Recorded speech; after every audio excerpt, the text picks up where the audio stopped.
Joining me now from Millbank is Artie Shankar, Policy Advisor at Open Europe, and Richard Tice, Co-Chair of Leave Means Leave. And starting with you, Richard, it was his first trip to Belfast since becoming Prime Minister. How significant is this? Well, of course, it's an important part of the process. And I agree with what he said, which is that actually people need to get on with this process. It's taking too long. The idea of negotiating 1 week in 4, which seems to be what's going on at the moment, it just isn't good enough. It needs to be accelerated. They should be negotiating 24/7 to arrive either at a quick deal or an agreement that we're not going to reach a deal. But the sooner everybody knows that, from both sides, it's important to EU businesses, it's important to UK businesses. Let's get on with it. The government needs to get a grip and accelerate this whole process. And Artie, bringing you in now, Mr Varadkar said every aspect of life could be affected in Northern Ireland following Brexit. Is that an accurate assessment, would you say? Absolutely. From his point of view, every aspect of life will be affected, because this determines the outcome of these these talks, of these negotiations, will have an impact on the border between Northern Ireland and the Republic of Ireland, which, of course, up until this point has been largely invisible. And any changes to the UK status regarding the EU, the decision by the UK perhaps to leave the customs union, will have an impact on that border. And that, of course, will affect trade moving across Ireland and Northern Ireland. The one difference, of course, is the free movement of people. I think you would be wrong to say that any change in the border would affect the free movement of people between the UK and Ireland, because, of course, that's secured, that's guaranteed by a different bilateral arrangement that has been in place before the UK and Ireland were part of the EU.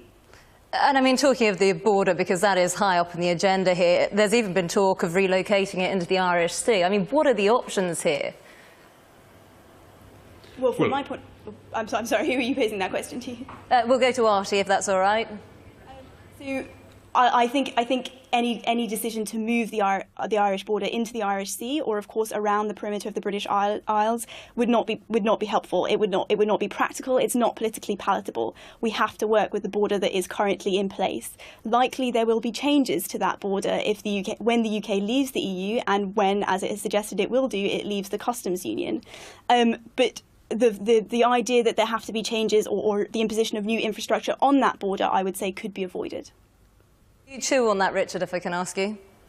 Yeah, I agree. I mean, there are numerous examples around the world where you have a soft border. For example, take Switzerland and the European Union, take Canada and the United States. These things in today's world, with technology and with inland clearance zones, can be really relatively easily overcome, and with goodwill on both sides, which clearly exists between Northern Ireland and Ireland itself, because there is so much trade. And of course, Ireland has a massive incentive to get a quick deal with the UK because of the huge percentage of their exports that come into the UK.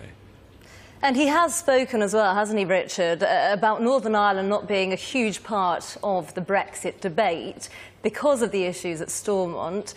Do you think he wants more support from them?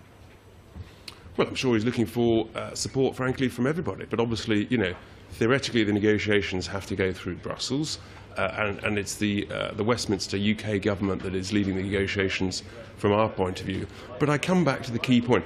What he was highlighting is anxiety about the time it's taking, and that is right. We're all increasingly anxious that you get a sense of drift. At the moment, from a UK cabinet which appears to be divided, and it depends frankly on which cabinet minister you speak to, they need to get a grip, they need to get on with it, and they need to work with the EU and accelerate this process so that everybody gets a lot more clarity and a lot more certainty. And if we have to walk away because we can't reach agreement, the sooner we know that, the better for everybody. And Artie, what do you think they should be doing in Westminster to support the Irish government? I think one of the things that Varadkar has outlined today in his speech is, of course, what is happening in Northern Ireland, and the lack at this current point in time of a Northern Irish executive, the inability, therefore, to hold North-South Ministerial Council and the British-Irish other cooperation arrangements between Britain and Ireland. And I think that is a key point to underline. And there should be impetus from the UK to help Northern Ireland in overcoming whatever blockages there are right now to establishing, to finishing power sharing talks and establishing an executive. That will be paramount. And of course, Artie, later on, we are going to see Leo Varadkar meeting Arlene Foster, and there have been tensions between the two of them, haven't there, in recent weeks? There have, absolutely, and it's largely to do with the border arrangement and Varadkar's statement that, of course, the Irish government does not want an economic border, and it should not be up to the Irish government to define what that border should be. Now, of course, frustration on the Irish side is completely understandable, but I would suggest that that is not a sustainable position. The economic border between Ireland and Northern Ireland is likely to undergo some changes as the UK leaves, and it is in Ireland's interest to participate in that discussion.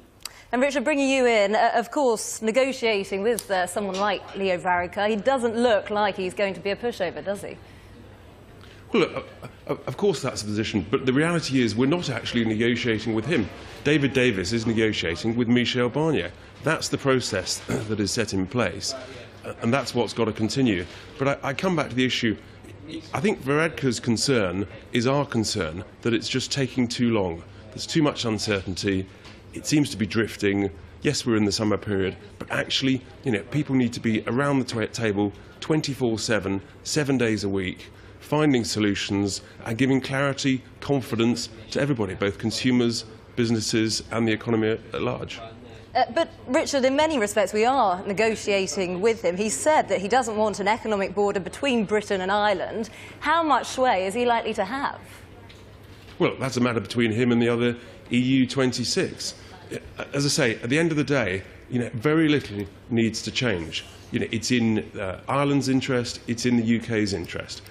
To be honest, if we could negotiate a deal and we're allowed to between ourselves, great, get round the table and sort it. But our understanding is that's actually legally not part of how the process works. OK, Richard, Tice, Artie Shankar, thanks very much for joining us. Appreciate your time.